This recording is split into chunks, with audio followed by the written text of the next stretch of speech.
April of 2019, Pelosi was urging caution when it came to impeaching a sitting president. She, of course, is now effectively calling President Trump a murderer in hopes of impeaching him as a private citizen. Well, I think it's time for an intervention. Let's talk about this now and welcome in host of the Rubin Report, Dave Rubin, author of the book, Don't Burn This Book. I feel compelled to remind everybody to not just don't burn this book, read this book. It seems more important than ever. But Dave, great to see you. John, it's good to see you. Listen, before we get going here, because you talked about Biden's executive actions while you were doing your monologue, which was excellent, by the way. I love a little historical context. I wrote an executive action. Oh, I don't great. know if it will appear here, but this is on official white printer paper that we have here at the Rubin Report office. And this is a Rubin Report executive action. Leave me alone with an exclamation point. I have signed it. And I used a Sharpie, so that means it's official. It is official. That's what most people want, by the way. Right. Leave us alone. Just leave us alone. And that was kind of Ronald Reagan's famous quote when he was doing his interview back in the 60s with Mike Wallace back then. He said, you know, the real definition of what he was, a libertarian, conservative at the time, was get the government off my back and get the government out of my wallet. And that's all basically the American public wants. But we're not going to get that, are we? No, we're not going to get that. And another great Ronald Reagan quote that I know a little something about, I didn't leave the Democratic Party left me. So here we are. Right, exactly. Now, you know, another thing that Ronald Reagan left were unions behind. He was a union, I think he was a SAG union boss or something once upon a time, but now, of course, everything has changed. And SAG and AFTRA, the two unions out in Hollywood, well, they want to kick President Trump out of that group over the violent attack this month at the Capitol. The board says that President Trump violated its Constitution for inciting this attack. He's been a member for more than 30 years. Does anybody care about this? No. I mean, this is the dumbest thing ever, cares. Right? It's not only it's the dumbest thing ever, and it's theater for people that are in the theater business and I suppose in show business. But putting that aside, you know, this idea that we're going to remove Donald Trump from Home Alone 2 when he used to be liked back then by all of these people who used to show up at his offices and go to his parties and eat his food and all of those things. But now we're going to remove him from all of those things. They're not only going to delete all his social media accounts, but try to hide all the archives of it. It will get increasingly harder and harder to find any positive video about the guy on YouTube. And, you know, look, we all talk about Orwell in the book 1984, and it does feel like we're living in it right now. But what did they do in 1984? Memory hold things. Things just disappeared from the public record. Now, look, I completely agree with what you said, that anyone who actually committed violence at the Capitol needs to be punished to the fullest extent of the law. Like we are a nation of laws or we're not a nation. It's just as simple as that. By the way, that's something that Donald Trump used to say every now and again. And not only him, but anybody else who believes in, you know, in the Republic and actually, you know, holding fast on that idea.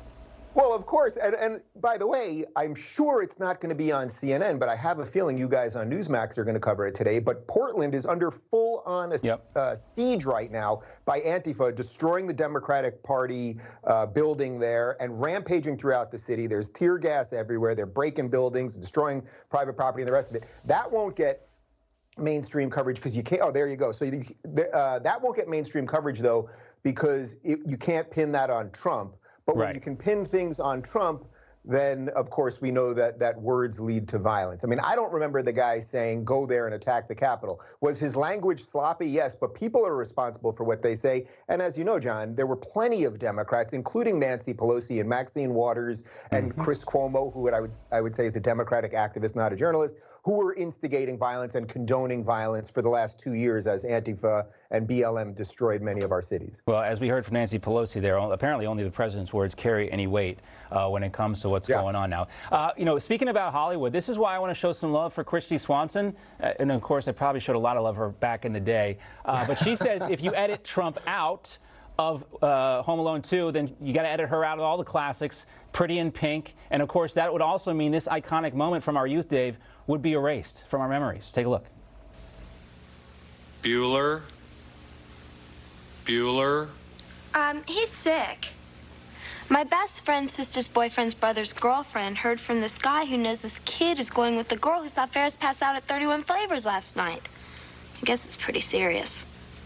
Thank you, Simone.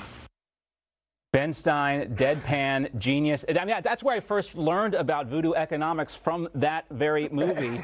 John, it's even worse, though. It's even worse. Not only do you have to delete that because of Christy Swanson, but Ben Stein himself, I'm fairly certain, is a Republican and was a speechwriter. Correct me if I'm wrong. I think he was a speechwriter for Richard Nixon. That's right. So it's like, must we destroy everything? But by the way, once they go down this path, and this is what the left does with everything, once you go down the path with we must destroy certain things, we must erase certain things, well, okay, you want to do this? Are we going to erase every Kevin Spacey movie, right? We all know Kevin Spacey did some bad stuff. So if you download whatever movie he has, you know, American Dream or whatever it is, any of his movies, I don't know, or should you be arrested?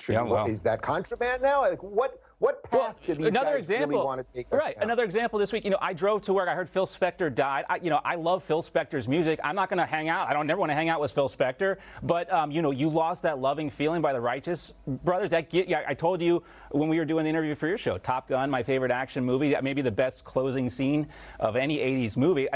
So I can still enjoy the song and also at the same time say Phil Spector is a murderer. So, right? We can separate those things because you and I have the ability to think critically. But it's pretty clear to me that this move is all sort of, you know, some sort of attempt to allude to what you were talking about before, for everyone who ever allowed themselves at some moment in their life to like Donald Trump, even for just a moment, whether it was in Home Alone 2 or the Domino's commercial, or when he was, you know, trying to be a foil to the NFL with the USFL. You know, as a Georgia fan, his relationship with Herschel Walker has always endeared me to him.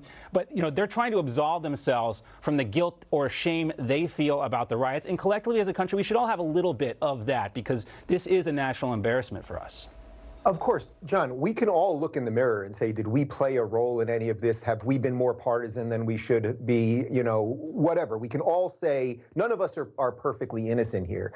But this idea to destroy the archives of this guy or anything that happened over the past 4 years, most of the people doing it, it's because they feel guilty about a lot of stuff. You know, most of the people doing it, it's like, oh, well, like the Never Trump Republicans, for example, who have dragged us to all of these wars. You know, the Lincoln Project guys and David Frum and Bill Kristol and this crew of people who have done all of the bad things. Well, they need Trump to be worse than them, lest people look at them and go, wait a minute, he didn't get us into wars and you got us into wars. So they can do all of those bad things. You know, the Lincoln Project, one of the founders, it just came out that he was harassing all these young men on Twitter. And it's like he's doing it while at the exact same time has an entire nonprofit that he makes a lot of money on dedicated to telling you how evil and morally corrupt Donald Trump is. Again, none of us are innocent, none of us are perfect, and none of us are not hypocrites at some level, but they are using this man to absolve themselves of all guilt in life, and that is seriously dangerous, and it'll come and bite them, obviously. Another line from a movie, Dave. We'll talk about this. Bill and Ted's Excellent Adventure, quoting Socrates here. The only true wisdom is knowing you know nothing, right? Another great line I learned from a movie. We got to run, Dave. Can I give you one more? Of course. Karate Kid, because I'm obsessed with Cobra Kai right now. Wax on, wax off. I don't know if that's relevant to this conversation. It always is. But I just felt like saying it. If you know the value of hard work, you understand that line. Dave, great to see you. Newsmax TV is now America's fastest growing cable news channel. We give you the real news you need. So subscribe to our YouTube channel and give us a thumbs up. If you like this video, share it with your friends. Newsmax TV streams live on YouTube for free. Newsmax TV, real news for real people.